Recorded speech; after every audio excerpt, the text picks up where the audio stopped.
ফেসবুকে এই 4টি কাজ সবচেয়ে বেশি দুঃখজনক বিষয়।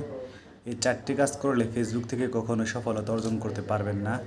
বেশিরভাগ ক্ষেত্রে নতুন ইউজাররা এই ধরনের 4টি কাজ করে থাকেন। যাই হোক, আমি এর আগে একটা ভিডিওতে আমি বলছিলাম যে গুরুত্বপূর্ণ 4টি কাজের কথা। তো আজকে আবার আরও 4টি কাজের কথা আমি বলবো, তো স্টেপ বাই স্টেপ বলবো।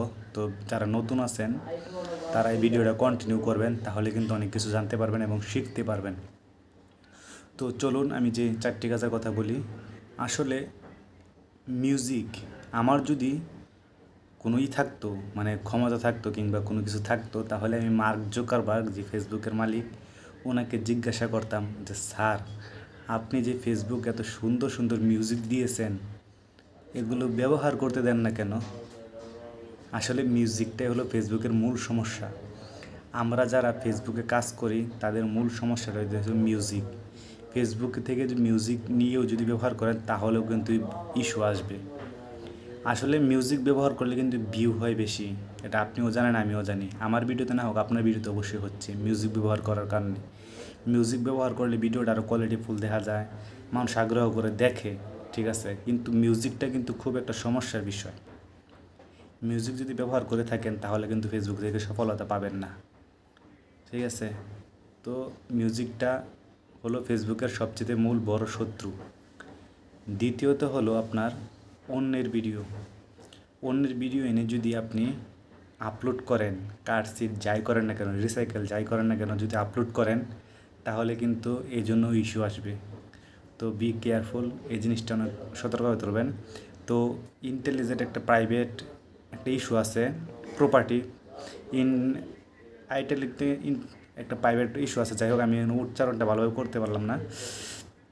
এই ইস্যুটা আসে হলো এই কারণে, অন্যের প্রপার্টি, অন্যের জিনিস চুরি করে এনে যদি আপনি পোস্ট করেন তাহলে কিন্তু এই ইস্যুটা আসবে, ঠিক আছে। তো অন্যের ভিডিওটা আনা যাবে না, অন্যের ভিডিও লাগানো যাবে না। হ্যাঁ, আপনি ভাবতে পারেন যে অন্যের ভিডিও তো আমি আনি নাই, তা আমার ভিডিওতে লাগাইছি, অনেকে ছাড়তাছে, ওরা ছাড়ুক, কিন্তু আপনি করেন না, কারণ আপনি নতুন, আপনাকে বুঝতে হবে বিষয়টা। আপনার এই ভুলটি করা যাবে না, ঠিক আছে। আপনি ফেসবুক সম্পর্কে এতটা অভিজ্ঞতা নন। তারপর হলো 3 নম্বর বিষয় হলো রেগুলারলি, ঠিক আছে। আপনার ফেসবুকে রেগুলার থাকতে হবে, রেগুলার অ্যাক্টিভ থাকতে হবে। আপনি যখন একটা স্কুল মাদ্রাসায় যখন পড়ালেখা করছেন, নিয়মিত ক্লাস না করলে কিন্তু পরীক্ষায় আপনি ফেল করছেন না।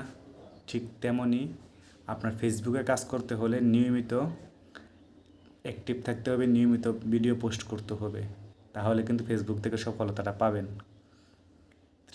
চতুর্থ হলো কমেন্ট।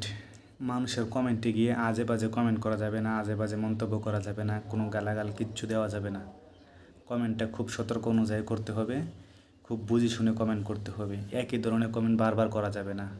এসব করলেও কিন্তু আপনি ইস্যু খাবেন, ফেসবুকে সফলতা হতে পারবেন না। তো আপনি নতুন, আপনাকে বুঝতে হবে ফেসবুকে কীভাবে কাজ করতে হবে। আশা করি আমার ভিডিওটা বুঝতে পারছেন। যদি বুঝতে পেরে থাকেন খুব ভালো লাগলো। আমি সংক্ষিপ্ত আকারে ভালোভাবে বোঝানোর চেষ্টা করছি, ঠিক আছে। ধন্যবাদ সবাইকে, ভালো থাকবেন, সুস্থ থাকবেন।